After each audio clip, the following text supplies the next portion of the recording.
Just start by saying that really proud of our guys, the way they competed and fought on Saturday. Heart breaks for them for being so close and falling short. But had a real good time with them after the game, and then again yesterday, really just talking to them from the heart about what they've invested and sacrificed and how hard they're working, and just systematically go through and talk about the opportunities we have in a game like that. But really proud of their resiliency throughout the game, to be able to come back from being down 13 and then making it 13-3 before half, and then getting the big stop right after half when they got the ball, make a punt right away, drive down, score, make it 13-10, and then just kind of battle the rest of the way, go down again, as you all know, by 10, and then overcoming some challenging situations and setbacks and sugar cookies, as we like to call them in our program, and then thinking to get the onside kick, but then we still overcome that setback and then stop them, get the ball back, and drive down and kick a field goal to go to overtime. So just tremendous fight, tremendous grit. Just love these guys, man. They're doing everything we're asking, and just you play a team like that with that much talent, that it comes down to those critical plays. As we always have said, it's just never ceases to be true, and got to win those and got to make those plays at that point. So really encouraged by the support. Had over 250 former players back, which is a huge number. This guy supporting everything we're doing, and really appreciate that. And I've gotten so much positive feedback from them, and how our team competes and fights and plays so hard, and they're proud of them. And that's encouraging to me, and I appreciate that. And that's why I sent out a tweet thanking them and all of our fans for being loud and being behind us from start to finish. So a lot to build off of, but there's no moral victories. That's not what this is about. It was about competing and putting yourself in position to win the game, and then having to make those plays to be the difference in the game. And so as you think through that, and in the game that we had played, and we went through and evaluated the film, and Luke Timian's a guy that we named as the offensive player of the game, just made so many clutch catches, and especially there at the end, and just provides a ton of consistency, and really proud of his performance and how hard he plays. And I thought that Peyton showed tremendous, same thing, grit, toughness, competitiveness, made some really key throws. Against a team like that, with that high caliber of a defense, you have to fight and claw and scratch for every yard.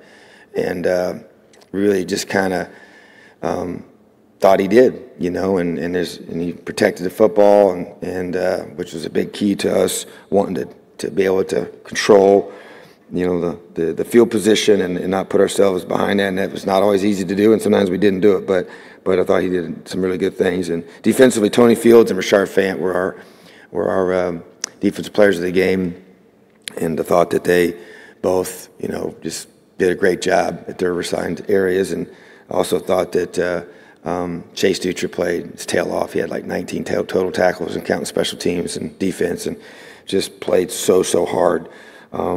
And then special teams wise, both our kickers, Hayden Whitehead and Griffin Oakes, were just on point, with their kicks. And the field goal that got blocked wasn't on Griffin. It was protection, and ended up being a huge play in the game, as you know.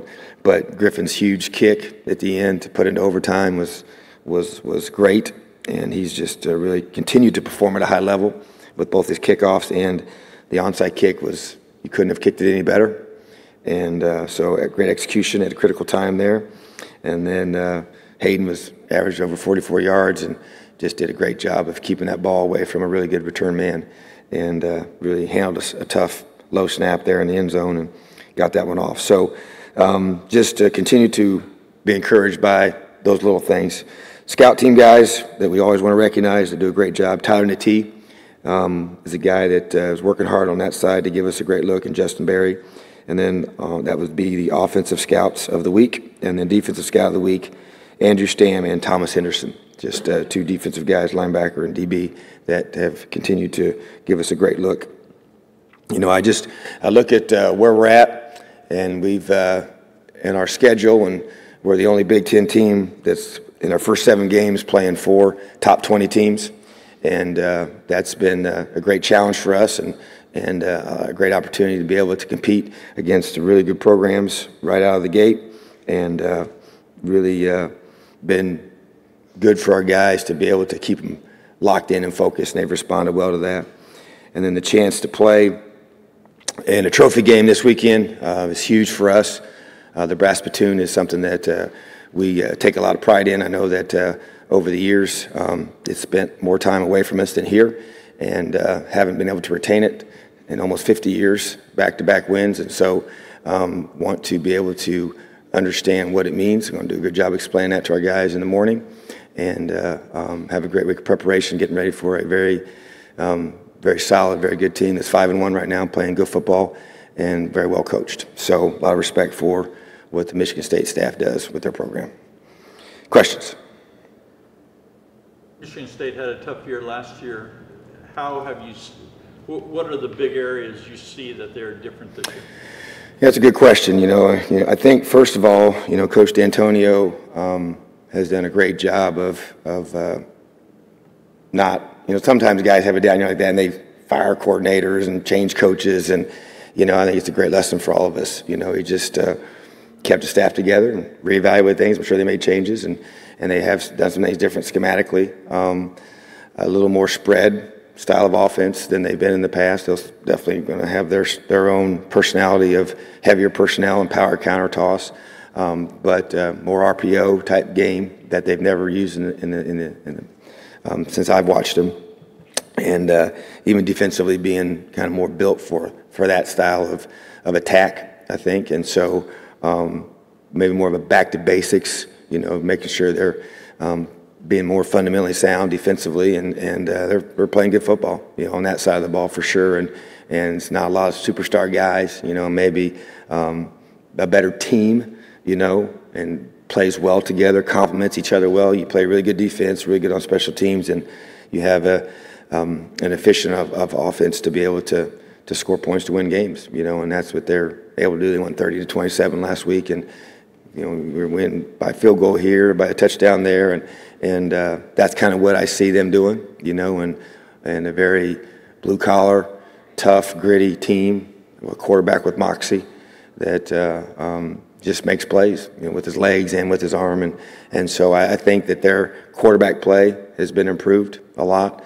I see the receivers being more consistent, and they've established in the run, ran the ball really well last week against Minnesota, and defensively, I just think that they're tackling better positioning, and they just seem to be working together as a team. That's what I see. Is there maybe lessons? I know they're different teams schematically, but are there lessons in maybe the complexion of the game that your team can expect facing Michigan State after facing Michigan, just in terms of needing to be able to stop the run, needing to be able to control field position, knowing that the yards are I agree. I think it's going to be very similar in that regard. You look at the Michigan State game, and it was 14-10, and very defensive oriented game, and I think a very similar style that they play compared to what Michigan plays. And so yeah, I think you always can learn from having that experience, and now we're going into the next week with a very similar situation. So I think that that's very true, and our guys, we're still not as a whole team, got a lot of younger guys, and that experience of this last week, and even just hanging in there and fighting and coming back and seeing what happens when we had a chance to teach about field position in certain situations in that game, and to be able to see the benefit of it, of a huge punt return, and how that changes everything for us, and setting up our offense and giving them good field positions, and what's the end result of that usually is. And so those are definitely good lessons we can take and build off of. After watching, for the benefit of film, you still feel the same way you did about some of the plays that were reviewed on Saturday? Yeah, don't feel any different, and we're moving on from that, and understand that's part of it sometimes. But yeah, I feel the same. Is that something where, I guess, did you say any of that to the Big Ten, any of those plays specifically? We do, and you do it. There's a protocol for that, and we did that, and we've had good discussions and very professional and handled it the right way, and just face it head on. And that's what we've done, and that's my approach, and I feel good about the way we've handled it. Those discussions will need to remain private. That's correct. You talked a little bit about Peyton, but just going up against a defense like that, and they forced a lot of 3-and-outs, but you talk about he had a lot of kind of clutch plays. He did. That first drive of the second half, the last drive of the second half. How do you evaluate maybe his performance against a good unit? Yeah, that's his first time playing, a defense with that amount of speed and size and athleticism, and the scheme that they run is tough.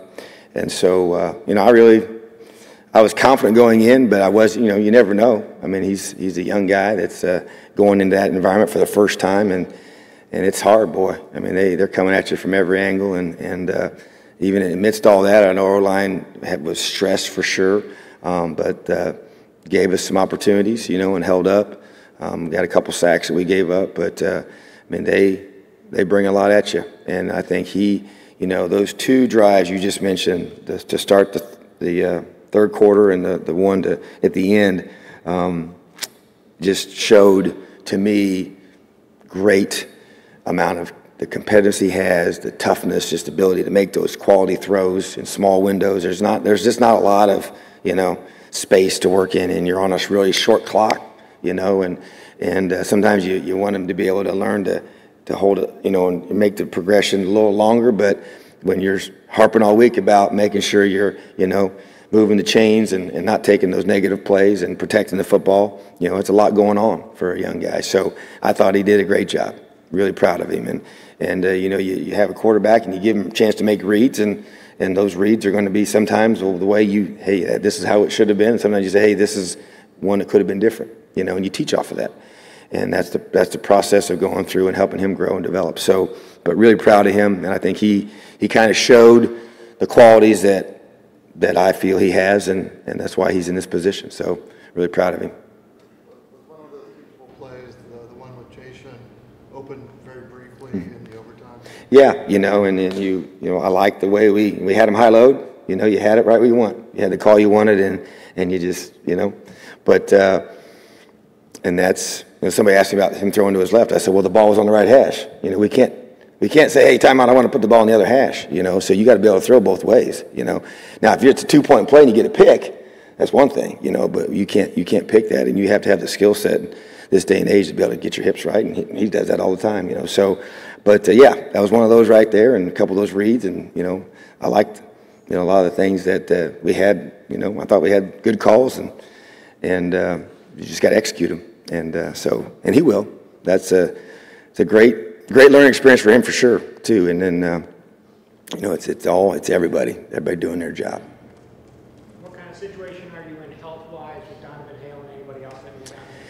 Yeah, I don't want to talk extensively about injuries, but we feel pretty good coming out of this game. I think the guys that all played have a chance to be able to be with us again and should be with us again. All those guys that were out there against Michigan. Don't know if we're going to get anybody back this week. Doubt that we will, but it's possible on a couple of those guys. So we'll know more as the week unfolds, and probably by Thursday should have a pretty good idea. Are any of those guys maybe potentially facing losing the rest of the season, or is it just a week-to-week thing? At this point, it's week to week. Yeah. Some of them, I guess we'll know more as it unfolds, but week to week right now.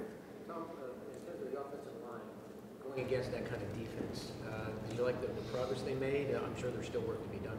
There is, you can go through and nitpick but seeing teams like them, that they make it really hard.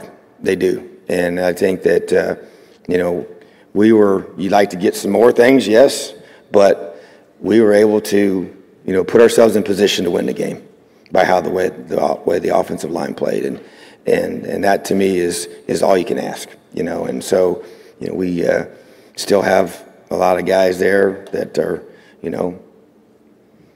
growing and learning and getting better. And so I thought they had a solid performance. I really did. When I go back and watch it, and you see how they and some guys struggle more than others for sure, but they've got some of the best D linemen in the country, and really impressed with 73-3. I just think those guys are pretty special, and have qualities that are very rare. And so they create, by the style that they play, they create a lot of one-on-ones, both up front and in the back end. And you got to win those. And then you can't get as much help as you'd like because of the style that they play. So that it does put you on an island in some ways, and that includes the offensive line in certain situations. So it can be hard for sure, but that's what you sign up for. What do you think the running game is midway through the season?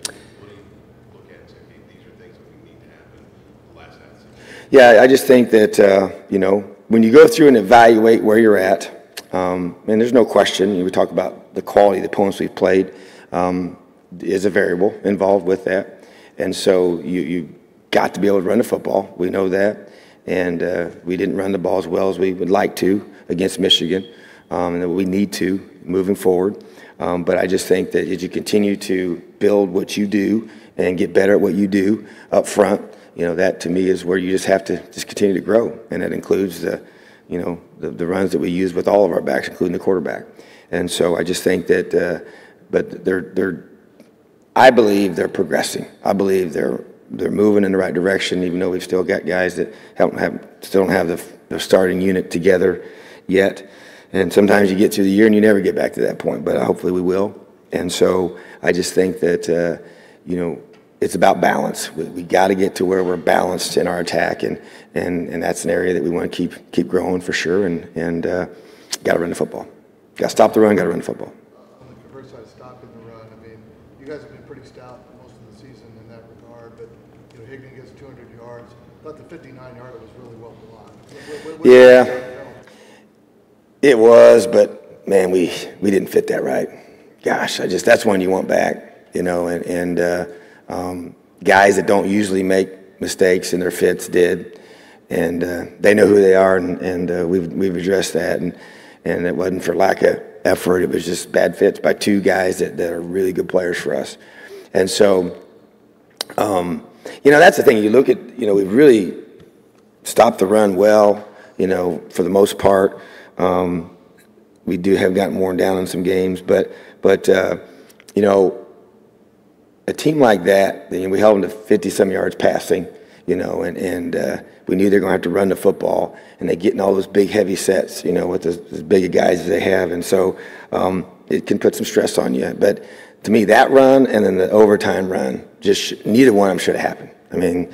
I thought the overtime run was a tackle for loss. Matter of fact, I'm already doing this, that he's tackled for 2-yard loss, and then all of a sudden, then he's out the gate. So he's got great quickness. He's a really good running back, but that long run to me just was bad fit. And so we did a lot of great things. We had 8 3-and-outs, and they only had 15 possessions. So that's over half their possessions were 3-and-outs. And 2 of 13 on third downs. And so continue to do some great things, but we can't give up those long runs. We want to be the reason why defensively, and that long run, and then because we had them on the 16-yard line. I thought that was a critical part of the game. Matter of fact, I made a big deal to our guys about that when we were starting that drive. I said, this is our chance to flip field position. We finally got them pinned down in there and force a 3-and-out, get a punt like we had done so many times already in that game. And for whatever reason, we just didn't do it, and so I just thought that was a disappointment in our defense. And then in the overtime, you got it, man. We just kicked the field goal. We got a little momentum. Man, I just really believe we're going to hold them to a field goal. I just felt great about it and liked our call, and I'd call the same thing again, and we just got to execute it. So, but that's where you have a chance to show, hey, like so we had a couple guys on defense that we count on heavily that just didn't play their best, and still were in overtime against one of the top teams in the country, and we're right there, have a chance to win the game. So once again, it's that resiliency, it's that resolve that we're going to have. We're going to keep fighting, keep battling, and like I said, I sense more of it from our guys than ever. after that game and realizing, you know, you just got to stay the course. Galatians 6:9, do not grow weary in doing what is right, for you will reap if you faint not. So we're going to keep on fighting. You mentioned Michigan State's run game. What do you want your defense to learn from what happened against Michigan? Well, to me, it's about discipline in your fits from start to finish. That's the lesson. And we worked on them yesterday already, just to review them. And here's the thing, when you try to do multiple things, those fits change. And so for me, it may be one fit against this look and a different one versus another look based on my position, based on the call, and based on their formation. So you try to be multiple, but yet you want those, because those things happen split-second decision, whether I want to take it on with this shoulder or this shoulder. And so, you know, to me, it's just continuing to pound. And it, you know, you go through and you see their style of offense. It's different than what we played. It's not triple option, and it's not the spread offense. And so it's just, so now you get 2 weeks in a row of working against that kind of look, and so you make your adjustments and you attack it from there. So, but I just think that's the lesson learned, and I tell them it's, you know, it's always about the little things, fundamentals. It was fundamental fitting of a base concept offensively that we didn't get right, that you do kind of from day one. But can you do it, you know, late in the game when it matters? And that's the key. You know, and that's the whole, once again, it goes back to depth. Yeah, there may be some fatigue involved in that. I don't know. I'm not using that as a reason, but that whole component, getting guys in there, keeping a lot of guys playing, and then being able to get those hits. But to me, it was just, you know, poor execution on our part. Michigan State has another defense that's highly ranked nationally. They do. What do you like about what they do? You know, they just they play extremely hard. You know, they play a style that basically, you know, takes away the run and kind of dares you to throw a little bit in a lot of ways, you know, by the way they play their scheme. And that's what I like to do too. You know, I just think you got to play that way and force them to throw the ball over your head to beat you, you know, with those less high percentage throws. And so, you know, Coach D'Antoni is a defensive guy, you know, and always respected him in that role before he became a head coach. And so I just think that they play hard, they play physical, they're fundamentally sound, and don't give you, there's just not a lot of, you know, creases. You know, everything's very compressed, and they contest the throws, they play the coverage that allows that to happen. And I just think that they, you know, just good defense, good, solid, fundamental defense. Michael Jett kind of carved out a niche, 5 catches. Is that kind of where you see him maybe? He's still trying to get him back to being full bore, for sure. Not quite there yet, but getting closer, you know, and want to get him more touches. You know, I've said in the beginning, I thought he was our most well-rounded guy, you know, at that position, with all 3 things involved: running the ball, catching the ball, pass protection. And so it's hurt us not having him in there, and hopefully he'll be even, you know, at a higher level this weekend. So that's definitely a positive for sure. Kind of talked about it last week, but just creating turnovers, and I know Michigan's really good on ball security, so maybe it's not the best example, but do you still feel like there's maybe gains you can make in terms of maybe creating those opportunities and capitalizing? Yeah, you know, I mean, I thought again, you know, we had a pick that was overturned, unfortunately, and then another dropped interception, you know, that cost us. I thought that was one we got to make that catch. And then the other one, the third one, was a backer jumped in there and could have made it, but it would have been a, you know, that would have been a tough catch. But still, we got our hands on the ball. So just raking at the ball, punching at the ball, just continuing to fight and claw and scratch for those takeaways. I mean, they're big. They're big. We need one. We just need another one. We need one more to give us. It's just flipping the field too. That to me is the biggest thing that happens with it. It's just that the field position game you play and those kind of, you know, situations are, you know, that's where the takeaways, especially with if we get it on their side of the 50, you know, that's huge for us. And so getting those is going to always be, and that the one that we thought we had and we didn't get. I mean, that's huge momentum swing of field position. You know, so that's really where you have to. You know, we worked on it again. No, we're not gonna stop. You know, so we just find different ways to do it and keep working and modify our practices a little bit to even add more of those this week. So we're going to get it right. That was a different year, different teams, but you figure Michigan State's going to be really ready to play Saturday. They came in here ranked last year. You guys beat them, then their season kind of spiraled downward from there. You guys figure they'll be really ready? Oh, there's no question. Yeah, we're going to get their best shot, absolutely. And that was a big win for us last year, for sure.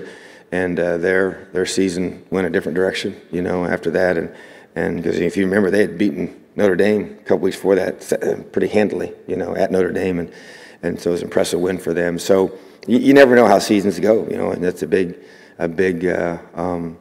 a big opportunity for us to go up to East Lansing at a place where we have not had a lot of success in the past, you know, and so tremendous opportunity and challenge. And so whenever you beat a team that you hadn't beaten in a while or haven't beaten very often in the history, they're going to remember that for sure. And even though they're a young team, I'm sure that'll be impressed upon them. And there's many guys that were on that field that will remember that. So we will definitely get their very best shot. Coach, as far as your own expectations, where are you as far as grading your team now as where you thought you would be before the season?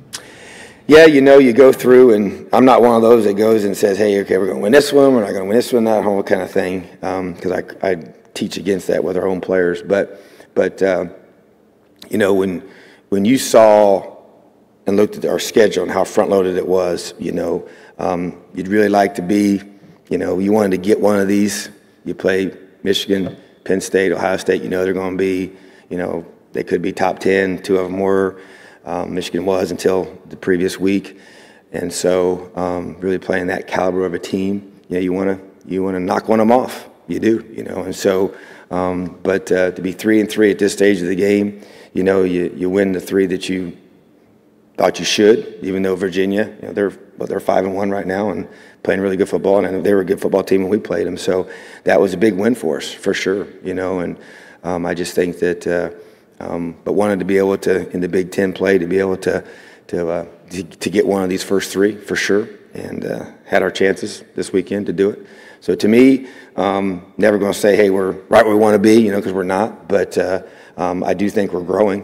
I do think we're progressing as a team and learning to play as a group and understand what our strengths are. We've battled a lot of injuries, way more injuries than I would anticipated at this stage of the season, and it's made it hard for sure. But once again, with all that being said, you play against a top team, and you get in overtime, and you got a chance, you know. So I just say that we are at a point in the season where I think that you take what you learned the first 6 games, and now we got to strap it up and finish strong, and that's what I expect us to do. Following up on the Virginia win, a huge win, obviously, because they are 5-1 and handed Boise State the worst loss they've had at home in 16 years. How crucial was that win on the road for guys like Peyton and Ellison, freshmen, Yeah. and now they've got to go on the road? That's right. in the Big Ten?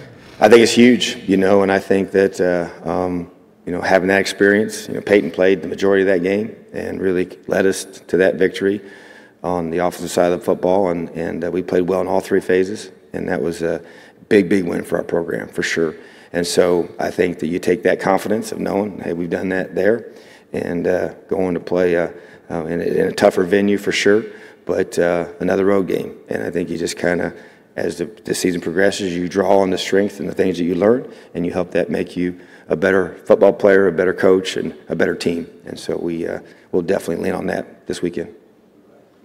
Great. Thank you. Elio.